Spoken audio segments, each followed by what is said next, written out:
Shalom, shalom, amigos na fé e visitantes do canal. Vamos para mais um estudo em torno do assunto e tema das duas casas de Israel. E nessa ocasião o título é Isaías 11 e as duas casas de Israel. Mas por que o capítulo 11 de Isaías? Porque eu vou lê-lo inteiro e vamos ver a promessa do Messias, o pacífico reino, do Messias e próspero reino, e também a menção das duas casas nesse capítulo. Por isso Isaías 11 e as duas casas de Israel. Não se atentem aos barulhos de fundo de ônibus, porque eu moro aqui perto de uma avenida, mas se concentrem na palavra que é falada aqui. Então vamos dar início a esse estudo e que o Eterno nos abençoe e permita que possamos entender a sua palavra no contexto real. No nome de Yahushua, que assim seja. Então vamos iniciar a leitura. E assim está. Porque brotará um rebento do tronco de Jessé e das suas raízes um renovo frutificará. Eu estou lendo na versão revista corrigida de João Ferreira de Almeida. Então temos aqui a promessa de um rebento das raízes de Jessé sobre um renovo que frutificará. E sabemos que esse renovo é o Messias, nosso Salvador, Yahushua HaMashiach, aquele que morreu e ressuscitou em um corpo físico e eterno, porque tudo que ele fez prosperou, e a sua morte não foi um fracasso no madeiro, como disse o Papa Francisco dos católicos, mas foi um sucesso. Em breve eu vou fazer um vídeo falando sobre isso. Então temos que, das suas raízes, um renovo frutificará. A maioria dos cristãos, teólogos e messiânicos, crentes no Messias Salvador, sabem que esse texto se refere ao Messias, aquele que veio, que nasceu em Belém da Judéia, viveu em Nazaré e percorreu toda a terra de Israel. A maioria sabe que esse versículo se refere a ele. E não tem o que discutir, embora alguns o neguem, Mas até aqueles que o negam sabem que está prometido nas Escrituras um Mashiach ben Davi, que é o Messias, filho de Davi, porque é da descendência de Davi. Então por isso está assim. Porque brotará um rebento do tronco de Jessé, que é o pai de Davi, e das suas raízes um renovo frutificará. E repousará sobre ele o Espírito do Senhor, o Espírito de Yahu, e o Espírito de sabedoria e de inteligência, e o Espírito de conselho e de fortaleza, e o Espírito de conhecimento e de temor do Senhor, e de temor de Yahu. E deleitar-se-á no temor de Yahu, e não julgará segundo a vista dos seus olhos, nem repreenderá segundo o ouvir dos seus ouvidos, mas julgará com justiça os pobres, e repreenderá com equidade os mansos da terra, e ferirá a terra com a vara de sua boca, e com o sopro dos seus lábios matará o ímpio. Vejam a importância desse versículo 4, embora todo o capítulo seja importante. Nesse versículo 4, temos aqui algumas características da personalidade do Messias, que é julgar com justiça os pobres, repreender com equidade, com o oposto de iniquidade, com justiça, os mansos da terra, e ferir a terra com a vara que sai da sua boca, que é a sua palavra, como está escrito em Apocalipse capítulo 19, que ele, com a espada que sai da sua boca, ferirá as nações. E também matará o anticristo com o sopro de sua boca, como está em 2 Tessalonicenses capítulo 2. Por isso está escrito: e ferirá a terra com a vara de sua boca, e com o sopro dos seus lábios matará o ímpio. Estão vendo o ímpio aqui no reflexo do anti-Messias? De 2 Tessalonicenses 2? Que ele acabará com ele com o sopro de sua boca, com a sua palavra. Porque a palavra é um sopro, não é verdade? Então temos no versículo 5 em diante: e a justiça será o cinto dos seus lombos, e a verdade o cinto dos seus rins. E morará o lobo com o cordeiro, e o leopardo com o cabrito se deitará, e o bezerro e o filho de leão e a nédia ovelha viverão juntos, e um menino pequeno os guiará. Vejam que versículo maravilhoso, uma promessa para o milênio, porque depois que ele vier, haverá um reino próspero, um reino pacífico nessa terra. Será o reino milenial, como está prometido em Apocalipse, capítulo 20. Então temos que esse período de um milênio acontecerá aqui na terra, com a justiça e reino de vara de ferro nas mãos do Criador. Porque ele prometeu, como vocês viram nos vídeos anteriores, que ele juntará o pedaço de pau da mão de Efraim, ou das mãos de Efraim, com o pedaço de pau das mãos de Judá, da casa de Judá, de ambas as casas, e vai formar uma vara só em sua mão, um cajado, uma autoridade, porque ele abençoa as duas casas. Porém, essa promessa de um cajado só em suas mãos e a união das duas casas, ela se concluirá totalmente só no milênio. Por isso está escrito em Apocalipse 19 que ele reinará com vara de ferro. E quando é que ele vai reinar nessa terra? Quando inicia o milênio. Então temos que as profecias vão vir sendo cumpridas, mas algumas só serão cumpridas totalmente no milênio. E aqui temos a promessa que não haverá raiva e animais matando uns aos outros. Por isso que o leopardo com o cabrito se deitará, e assim por diante. A vaca e a ursa pastarão juntas, e seus filhos juntos se deitarão, e o leão comerá palha como o boi.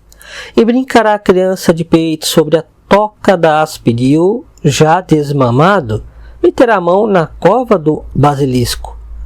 Não se fará mal nem dano algum em todo o monte da minha santidade, porque a terra se encherá do conhecimento do Senhor, do conhecimento de Yahweh, como as águas cobrem o mar.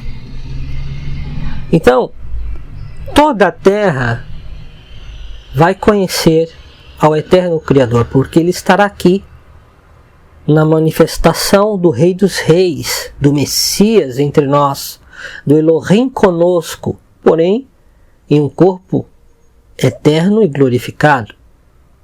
Então toda a terra passará por um período de paz, mesmo tendo mortais nela. E quem são esses mortais? Aqueles que não foram lavados e remidos no sangue do Cordeiro, mas se renderam a ele, quando ele veio como leão da tribo de Yahudá, como Rei dos Reis. Se renderam a ele em sua vinda. Por isso entraram no reino milenial. Por isso no versículo 7, quer dizer, 8, fala que uma criança de peito e o já desmamado não sofrerão danos, porque haverá casamentos no reino milenial, casamentos corretos, conforme está na Torá, e eles terão filhos e filhos, e toda a terra será cheia de habitantes através do casamento, e também serão reinados, porque eles serão súditos nesse reino. Eles serão reinados por aqueles que foram remidos no sangue do Cordeiro, pela noiva, o Israel verdadeiro, aquele que foi salvo mediante o sangue do Cordeiro. E se morreram, ressuscitaram.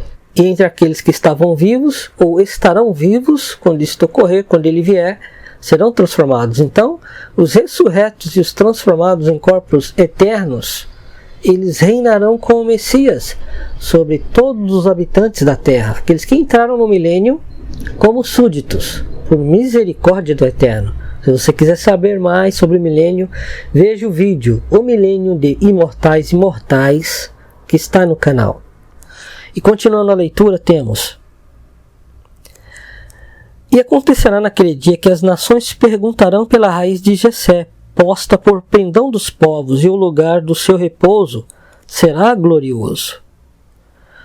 Porque há de acontecer naquele dia que o Senhor tornará a estender a mão para adquirir outra vez os resíduos do seu povo, que restarem da Síria e do Egito, e de Patros e da Etiópia, e de Elão, e de Sinar e de Ramate, e das ilhas do mar.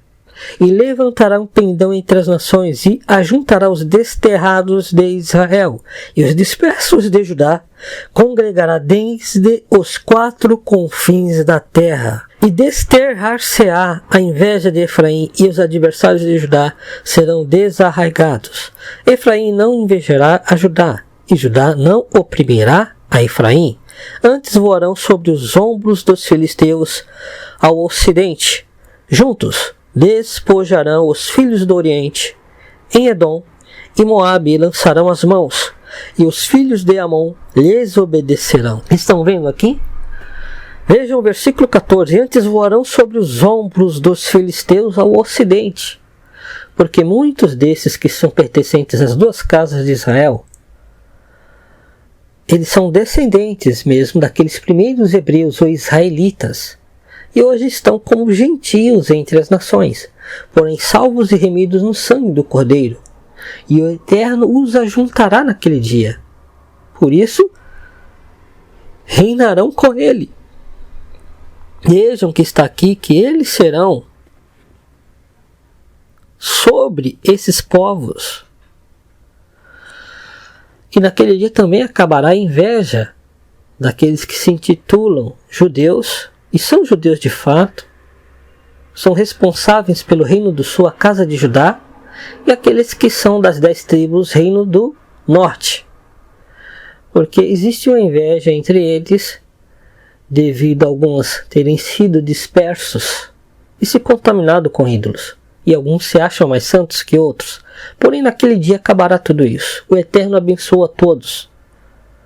Então todos reinarão com o Messias, todos aqueles que são lavados e remidos no sangue do Cordeiro, pois haverá sobreviventes também das 2 casas de Israel, que entrarão no milênio, mas não serão transformados. E se morrerem, não serão ressuscitados. Serão como realmente servos, súditos nesse reino. Aqui é onde está a diferença. Porque a maioria acredita que todos das 2 casas de Israel serão salvos mediante o sangue do Cordeiro, como noiva do Cordeiro. E não, alguns serão servos e súditos, porque se renderão a ele como Rei dos Reis, mediante a Torá, a instrução do Eterno, e não pelo sangue do Cordeiro. Esse é um detalhe que a maioria daqueles que pregam sobre as 2 casas de Israel não falam, mas está nas Escrituras. Mas não existe separação de Israel com a igreja, porque a igreja, na verdade, é o Israel, como está em Romanos capítulo 11, onde são enxertados nessa oliveira, que é o Israel da promessa, tanto gentios como judeus e israelitas. Não se exalta uma raça ou nacionalidade. Todos que são enxertados na oliveira, que é o Israel da promessa, e se alimentam dessa seiva da raiz da oliveira, que é o Messias, a sua palavra, todos eles passam a ser Israel, o Israel verdadeiro, a mulher vestida de sol, que está lá em Apocalipse capítulo 12. E continuando os últimos 2 versículos, 15 e 16, temos o seguinte: e o Senhor, e o Yahweh, aquele que disse, eu sou o que sou, eu serei o que serei, destruirá totalmente o braço de mar do Egito, e moverá sua mão contra o rio com a força do seu vento, e ferindo-o, dividi-lo-á em 7 correntes, que qualquer atravessará com calçados. E haverá caminho plano para os resíduos do seu povo que restarem da Síria, como sucedeu a Israel no dia em que subiu da terra do Egito. Então temos aqui em vários versículos detalhes de todos os juízos e obras que o Eterno fará. Temos aqui no versículo 15 que o rio Eufrates, aqui não está como o rio Eufrates, mas é o rio Eufrates que ele está se referindo aqui. Porém ele não diz que é Eufrates, em outras traduções traz como rio Eufrates. Ele acabará com o rio Eufrates e dividi-lo-á. Ele vai dividir esse rio em 7 correntes. Hoje ele não está assim. Então a geografia vai mudar. Temos em Apocalipse que um dos juízos das taças é sobre o rio Eufrates, para ele se secar totalmente. Então vemos que isto aqui é uma continuação do que está decretado no livro de Apocalipse. Depois que o rio se seque, vejam que existe uma conexão, existe um vínculo, um sentido. O rio vai se secar no juízo de Apocalipse.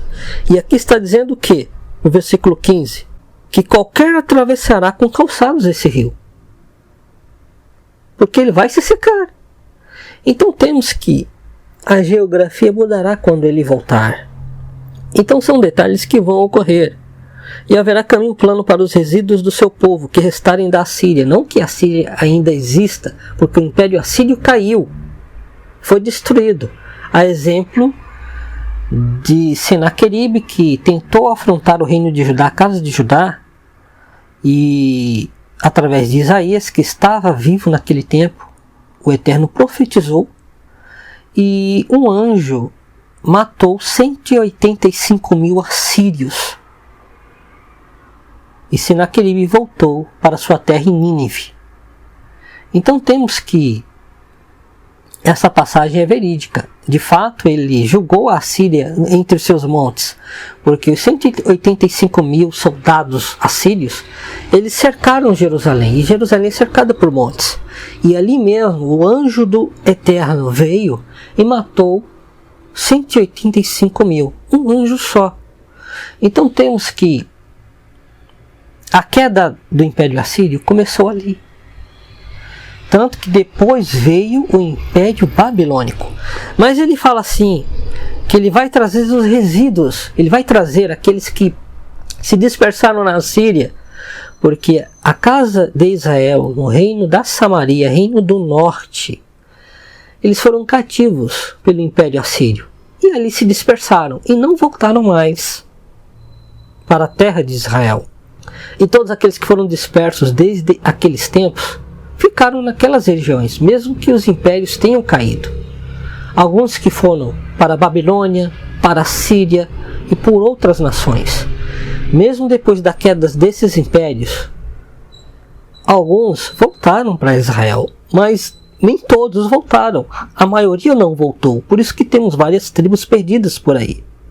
Aí assim ele fala que os que restarem da Síria, daqueles que foram cativos, porque todas as 10 tribos que estavam no reino do norte de Israel, na casa de Israel, né? Samaria, como é mais conhecido biblicamente, eles foram cativos para a Síria, ou seja, aquelas 10 tribos foram para a Síria e se dispersaram desde então, por outras nações também. Aí o Eterno traz essa palavra, porque a dispersão dos israelitas das 10 tribos foi para a Síria, e a dispersão da casa de Judá foi para a Babilônia. Por isso ele traz o exemplo aqui no versículo 16 das 2 casas sendo dispersas. E então diz que, como sucedeu a Israel no dia em que subiu da terra do Egito, que ele tirou Israel de dentro do Egito, ele vai trazer tanto judeus como israelitas, e Ahudim, né? Israelitas das 2 casas de Israel que estiverem dispersos em todo o mundo. Ele vai trazer de volta uma promessa. Alguns já voltaram desde 1948, quando fundaram o Estado sionista de Israel, né? Embora não sejam todos aqueles que estão lá crentes nas escrituras sagradas, alguns voltaram, mesmo por um vínculo político, né? Uma concessão política. O Eterno permitiu para que se cumpram as profecias. Mas alguns sabem que nem todos aqueles que estão lá, que dizem ser judeus, são na verdade judeus. E também possuem sim pessoas de outras tribos, israelitas, descendentes das 10 tribos de Israel lá atualmente, mas são poucos. Então todas essas profecias se cumprirão em sua totalidade sobre as 2 casas de Israel no reino milenial, porque ele dispersou Israel, tanto a casa de Judá como a casa de Israel, o Efraim, por todas as nações, para que todas as nações pudessem ser salvas por eles. Não que são salvos por esses descendentes, mas que através deles o sangue do Cordeiro, ao qual era prometido o Messias, né? O seu sangue foi prometido, o Messias foi prometido para Israel, para as duas casas de Israel. Então o sangue do Cordeiro chegar a todas as nações através daqueles a que tinham direito a essa salvação, daqueles que conheceram o verdadeiro Criador e tinham a promessa na palavra. Então, ao dispersá-los entre as nações, eles se envolvem com gentios. Então o sangue do Cordeiro chega a esses gentios para os salvar, através deles também, através da promessa do Messias. E hoje temos muitos descendentes que nem sabem que são descendentes das tribos de Israel, mas são crentes no Salvador. E naquele dia, conhecido também como arrebatamento, ele terá os seus escolhidos juntos das duas casas de Israel. E por que não terão mais inveja Efraim de Judá e Judá de Efraim? Porque eles serão um só povo, e não serão mais duas casas de Israel, mas estarão reunidos na presença do nosso Salvador. E aqueles que são judeus ou messiânicos e têm uma dor de cotovelo por causa dos cristãos, e alguns cristãos que realmente são salvos pelo sangue do Cordeiro, porque são sinceros de coração, eles também não terão inveja dos judeus ou dos israelitas, aqueles que conhecem o hebraico. Não, serão um povo só, porque ambos que receberem essa promessa da transformação, de julgarem aos povos, reinarem sobre eles como Messias, eles serão salvos pelo sangue do Cordeiro. Então temos aí a união das duas casas, que inicia pelo sangue do Cordeiro, como eu já disse em vídeos anteriores, que ele veio pelas ovelhas perdidas da casa de Israel. E também disse: ide por todo mundo, pregai, abençoai o Evangelho, as boas novas, a toda criatura. Porque Elohim amou o mundo de tal maneira que deu seu Filho unigênito, para todo aquele que nele crer não pereça, mas tenha vida eterna. Yohanan 3,16. Evangelho de João 3,16. Então, ele amou a todos. Então, essa é uma estratégia. Devido aos pecados de Israel, o Eterno os dispersou. Mas ele já estava usando de estratégia para envolver todas as nações, todas as raças e povos da terra, para envolvê-los com aqueles que conheceram o Criador, a sua palavra, porque não existe outro Deus, para que você entenda, não existe outro ser criador de todas as coisas a quem devemos devoção. Só existe um, e é aquele que se fez carne e habitou entre nós. Por isso está escrito Emanuel, que quer dizer Elohim conosco, Deus conosco, como a maioria já entendeu. Dá para falar muito mais sobre esse capítulo 11 do livro de Isaías, mas eu vou encerrar por aqui, nesse título, Isaías 11 e as duas casas de Israel. Então entenda o propósito da profecia para as duas casas de Israel. Existe uma profecia, mas existem várias outras que são referentes às duas casas de Israel. Profecias muito importantes. Então, para finalizar, eu concluo por aqui. Que o Eterno abençoe a todos, o Altíssimo abençoe a todos com a sua sabedoria, que vem do Ruach HaKodesh, do Espírito Santo. Porque sem ele, nada podemos fazer. Sem ele, seria só intelecto humano. Devemos entender racionalmente, mas movidos pelo discernimento do Espírito Santo, do Ruach HaKodesh. E se você não viu algum dos vídeos, veja. Shalom e até os próximos estudos.